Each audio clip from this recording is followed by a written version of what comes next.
Please stand by for this ABS-CBN News Update.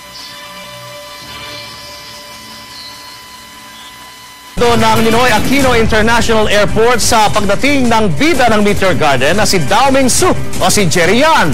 May report si Catherine De Castro, Patrol ng Bayan. Halos walang pinagkaiba sa state visit ni US President Bush ang paghahanda ng NAIA sa pagdating ni Jerry Yan. May sariling landing area, nakakordon ang buong tarmac. Parang mga Secret Service kung umasta ang kanyang mga bodyguard.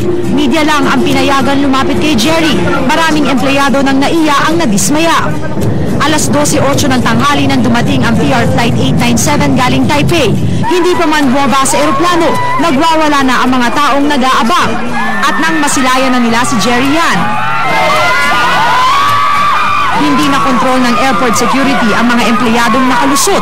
Sa lakas ng buhos ng ulan, hinatid na lang ng sasakyan si Jerry sa nag-aabang na helicopter. At kahit pa nasa gitna ito ng dalawang bodyguard, kumaway pa rin siya sa mga tagahangang matyagang naghintay sa kanya sa kabila ng malakas na pagbuhos ng ulan. Hanggang bukas na lang mananatili dito sa bansa si Jerry Yan. Pero babalik naman to sa huling linggo ng Nobyembre para sa Happy 50 TV concert ng ABS-CBN kasama ang ilang pang-cast ng Meteor Garden. Para sa TV Patrol, Catherine De Castro, ABS-CBN News. Halos walang pinagkaiba sa state visit ni US President Bush ang paghahanda ng NAIA sa pagdating ni Jerry Yan. May sariling landing area, nakakordon ang buong tarmac. Parang mga Secret Service kung umasta ang kanyang mga bodyguard. Media lang ang pinayagan lumapit kay Jerry.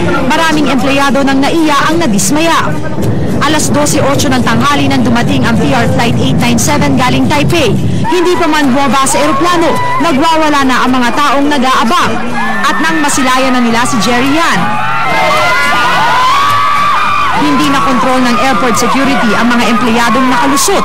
Sa lakas ng buhos ng ulan, hinatid na lang ng sasakyan si Jerry sa nag-aabang na helicopter.